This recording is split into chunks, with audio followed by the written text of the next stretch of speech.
Welcome to WSD Thoughtexchange results. I'm going to give you a brief tour of the results and how to read them and how to navigate them.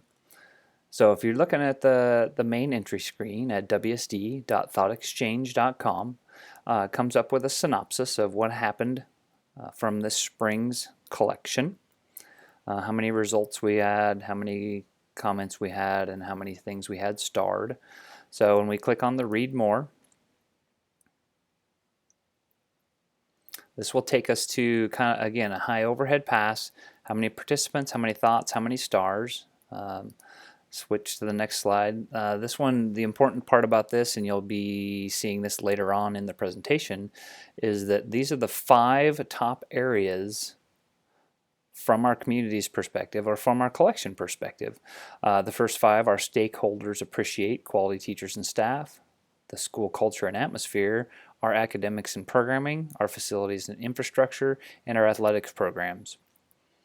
And areas we can improve, some are similar, but these are the top 5 areas that our community felt we could improve. Support and engage all learners, school culture and atmosphere, quality teachers and staff, facilities and infrastructure, and communication, teacher and parent-student. So that's kind of the high overhead pass of the top 5 in each category.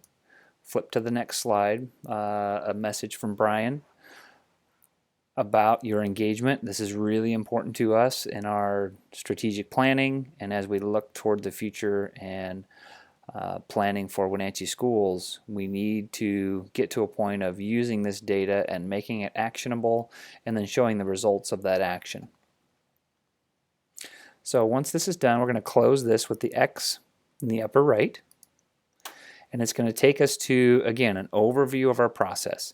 How we laid out the questions, how did we do the share, how did we do the star, and we're in the discover phase now, which is the top 5 again. So you'll see the top 5 again listed on the right with another message. If you want to re-show that 3-slide slideshow, the play button is down here to do that.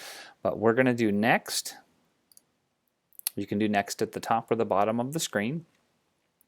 And now this is by the numbers, just means it's going to be a breakdown of the overall percentage of participations, what questions we asked, how many schools we did this, and when we did the process. Okay, I'm going to go next at the bottom this time, give you an idea that there's navigation both at the bottom and the top of the website. And then the first thing it comes to when we get to the results page are our district results. Now, the district-wide report shows the 3 questions again. Okay, so if I go into question 1, what are some concerns you have about our school this year? Or question 2, what are some things you appreciate about our school this year? I'm going to go into question 2 to start with. Makes no difference. The navigation is very similar. It's the same for all 3. If I click on question 2, I'm going to see a few things here, and I'm going to point those things out.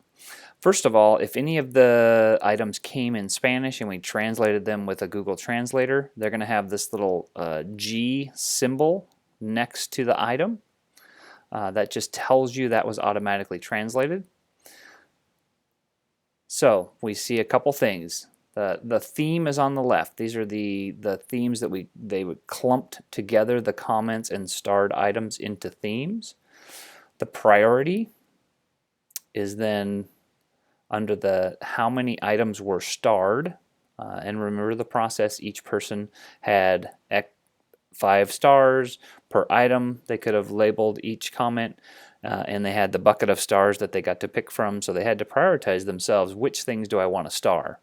So this thing received the most stars. This tells me that there's 382 people that actually added stars to themes in there. If I hover over this, this kind of gives me a little key of what that means. And the passion is another area that it's something to pay attention to. The passion would be the percentage of stars people assigned. So if I felt really strongly about something, I would give it 5 stars.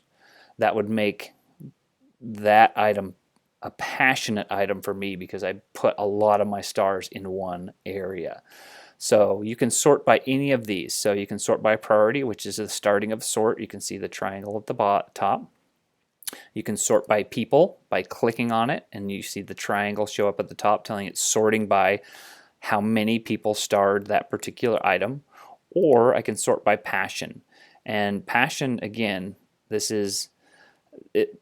Notice that the one that topped the bar for passion, life and study skills, that does not mean it's the best priority. It does not mean it's the most people. But of the people who put stars on that, they all put stars in this life and study skills bucket, which means they used up all their stars on this particular item, or they used most of their stars. So that's a different way to look at the data.